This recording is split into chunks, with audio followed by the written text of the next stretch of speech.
It has been a wonderful opportunity. At times we do not realize how much we need time to connect with our families, communities, and our other activities than our activities as per our deployment. So I've spent a lot of time with the family. I've had time, and these things are called gardening leaves. Indeed, I do have a garden. So I've spent a lot of time in the garden. It's a garden, I would have called it a garden, but now I'm tempted to call it a farm because it's not only the garden. Yeah. There are also a few animals, a little bit of everything that a farm would have, but a very small operation. That has kept me very busy. That has also given me time to do some church work. My church needs me a lot. I also chair a small hospital board around here, and a small community-based organization on early childhood development. So all of those have actually, received a lot of my attention during the past 4 months. Let's rewind a bit now. When and how did you find out that the president was going to remove you from your position? On the day of removal, on the 9th of December. Were you shocked to find out on the same day that you were going to be removed? And did you ever anticipate that removal? I never anticipated the removal, but I think it is in the nature of our deployment.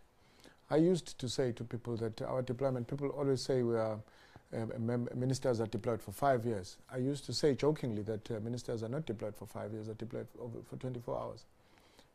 Because the president can remove you anytime, and the president can appoint you at any time. But it came as a shock, though.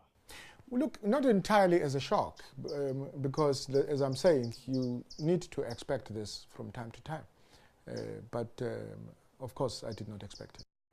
How long did your meeting with the president last? Indeed, it was very short. There's been a lot of speculation about some of the reasons which led to President Zuma removing you. Some people cite the issue of SAA Airbus deal, nuclear deal, or nuclear energy power program. Was the president specific when he informed you about your removal? What were the reasons that he gave you?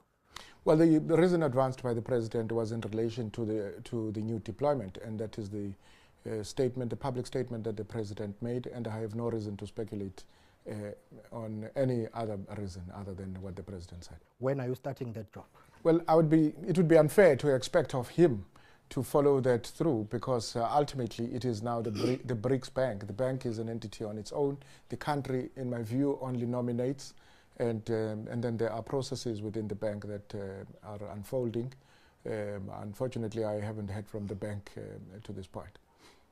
During that discussion with the president, did he ask for your views, or he merely informed you that, look, I'm going to remove you because I'm deploying you, or I'm eyeing you for that strategic deployment? Did he ask for your views? What's your take on this? Look, Nhlanhla, even when you are deployed as minister, your views, there is hardly time to discuss your views, even if you do have views. It's a matter of communicating the message from the president. And, as loyal cadres of the movement, you also don't question the president's wisdom. And therefore, there was no discussion. Were you surprised by that economic chaos which followed your removal?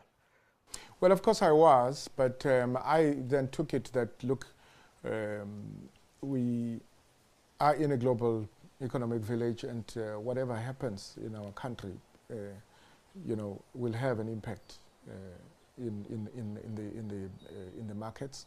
And of course, I was surprised by the magnitude, because I would have thought that as a mere mortal, it would, even if there was a movement in the markets, it would be something that would be short-lived. But indeed, I was a bit taken aback. Our highly placed sources tell us that your unemployment days are about to be over very soon. In fact, by the end of this week, our sources tell us that you will start a new job and it's got nothing to do with BRICS Bank or the new development bank. Is that true? Who are your new employers and what would be your exact role? Well, I can say, Nhlanhla, is watch the space. At the moment, my wife is my employer here, and I wouldn't want to rub her the wrong way until I know where I'm going. because she might actually decide to get rid of me before I assume whatever new responsibilities I'm about to. Are you starting a new job soon? Is it the banking sector or the insurance sector? Well, the long and short answer to that one is I can't give you a response yet. You know, let me repeat this. It's not wise to talk about your future employment before you are employed. And you allow the announcement to be made by your future employer or your future principal, because I'm not too sure whether this is employment or, I mean, call it employment, but, well, my gardening leave is going to end shortly. This week? Shortly. Your former Deputy Minister, Mcebisi Jonas, confirmed that he was once offered your job 2 weeks before you were removed. What do you make of that statement? Were you surprised by that? Did he ever approach you to say, Minister, I'm being approached by certain people, they are offering me your job, what's happening? That's a matter that the ANC is seized with, and any public pronouncements from my side on that matter would also have an impact on the current, you know, I don't want to call it an investigation, but it's a matter that is being looked into, and I would want to allow that process to unfold and conclude the matter. But did he approach you and you discussed it without going into the details? Look, that's part of looking into the matter, and I wouldn't want to get into that, but it was quite surprising that anybody outside of government could venture into offering a government job to anybody. There is another term which many people in South Africa are seized with. They call it state capture. And central to that is the issue of your former institution, National Treasury. Allegations have been made about certain individuals, families and groupings trying to get their hold onto that institution. During your tenure there, did you witness anything which you would call an undue interference or influence, people asking you to do certain things for them? Not that I know of. I mean, you would get approaches through normal channels, in my view. And if anybody tried that with the Treasury, I would imagine they probably must have been very subtle. Because our view was that we were a solid department, and I still hold the National Treasury in very high regard in terms of being the custodians of the public finance management and all other governance tenets of the South African Constitution and the law. Have you ever been approached by the Guptas? Have you ever met them, whether when you were still the Deputy Minister or the Minister? Were you ever asked to do certain things for the Gupta family? Look, I bumped into them in public gatherings once or twice, but I've never had an engagement, and I've never been asked by them to do anything for them. Nhlanhla is literally 25 to 30 minutes from where we are sitting, where we are having this interview. Basically, President Zuma is your neighbor. Was it awkward to be fired by your neighbor? Not really, because I take it that our relationship was a professional one, but also a political one. And therefore, it is not about the proximity of your domiciles. It is more about the nature of responsibilities that we are each given. And if he has a responsibility to deploy people to different positions, I accepted that as a given.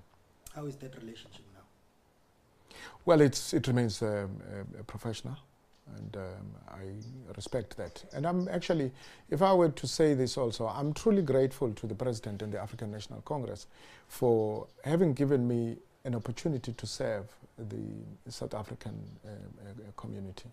And in doing so, it has also given me, no amount of money would buy me the experience that I've actually got over the period. It is that profile that when we talk today of some of the offers that I have actually been getting, that otherwise I wouldn't have, had it not been for the ANC and the President for having given me the opportunity to serve South Africa. In the future, given that opportunity, would you accept another deployment to join government? Look, it would depend at what point that finds me, because you would know that with my future principals, there would be some commitments that I will have made that would not make it easy for me to jump ship until such time that I have followed due processes.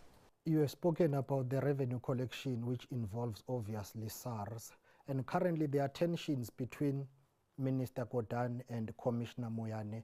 You have worked with both of them. What do you think of that tension? I think both of them have the interests of the country at heart. So it's not about their personalities, it's about the issues at hand. And I think the fact that the President himself has indicated that he is seized with the matter to make sure that that is resolved as amicably as possible in the interests of South Africa. How did your family handle your removal? A bit of concern as to whether there was anything wrong that I might have done. But the family also was very quick to celebrate the fact that, if I were to quote my youngest daughter's words, who when I walked in here the following day on the 10th, said, is it true that we now have 100% of you?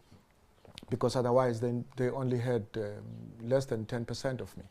So, and the family was very supportive, and the family has also stood with me in making sure that, the time between then and now, keeps me as busy as possible. I always say I have actually been sentenced to hard labor here, and I've enjoyed every bit of it.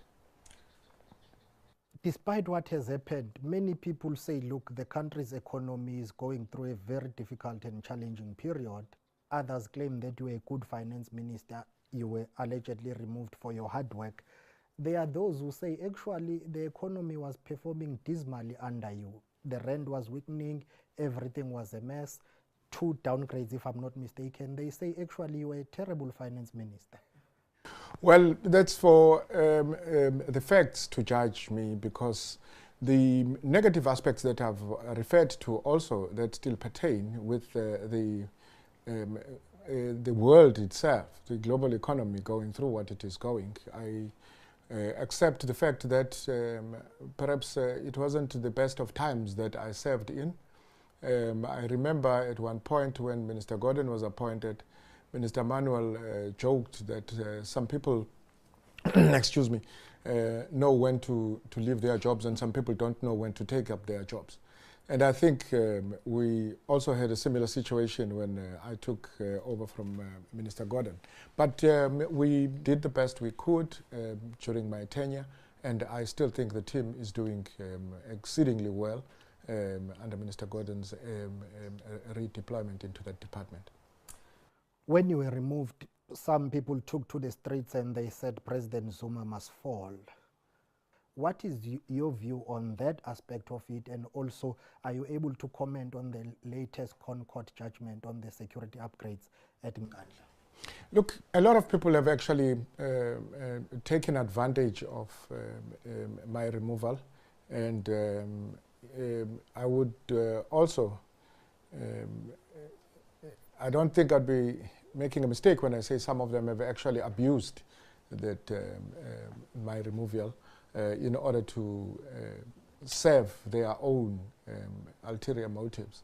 And I want to believe that it's not all of them that would have wanted me to stay that are now all of a sudden concerned about my removal. But I would want to believe that the political environment is such that people would use every opportunity to attack the president, the ANC, and the current government in order to gain the political mileage that otherwise they don't have the leverage on. But I would want to believe that I think the matter was taken completely out of context by some people, and I don't believe all of them were genuine. Are you still an ANC member? Indeed. In good standing, loyal, and my vote is not secret. Do you think you acted in a good manner to protect the country's fiscus?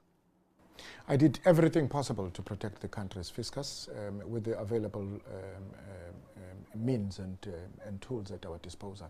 I just want to be clear. You are not taking up that BRICS Bank job?